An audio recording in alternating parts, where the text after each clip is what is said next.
अस्सलाम वालेकुम व्यूअर्स, मैं आपको अपने चैनल में वेलकम करती हूँ। मेरे चैनल को लाइक और सब्सक्राइब ज़रूर करें और देखिए घंटी के निशान को भी ज़रूर क्लिक करें ताकि आने वाली वीडियो आप सबसे पहले देख सकें। तो आइए चलते हैं आज की वीडियो की तरफ। और आज मैं आपको किसी भी औरत को अपनी तरफ मुतवज्जा करने का तरीका बताऊँगी। वैसे तो माशाल्लाह सब में इसमें एक्सपर्ट हैं, सबको बहुत अच्छे तरीके आते हैं।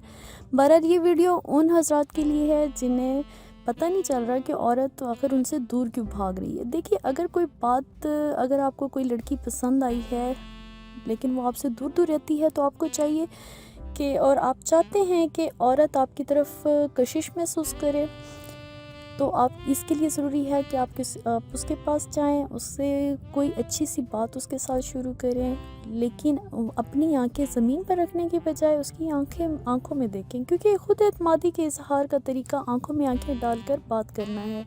देखिए, जो औरतें मर्दों की आंखों में आंखें डालकर बात करती हैं वो उनकी आशिक हो जाती हैं। तो आप उसके साथ बातें भी करें और अपने चेहरे पर हल्की सी मुस्कुराहट भी रखें, और जब भी किसी औरत से मुलाकात करें तो सीधे खड़े रहें और दिल को छू जाने वाली बातें करें, ताकि वो आपके इस अंदाज़ को भूल ना पाए, बेकरार हो जाए आपको देखने के लिए, आपकी कशिश महसूस करने के लिए। तो वो औरत इन चीज़ों को बहुत ज़्यादा लाइक करती है। तो उसके साथ मीठा मीठा बोलें, अच्छा बोलें, तो वो आपकी तरफ मुतवज्जा हो ही जाएगी। तो उम्मीद करती हूँ वीडियो अच्छी लगी होगी। नेक्स्ट वीडियो तक इजाज़त दें। अल्लाह हाफ़िज़।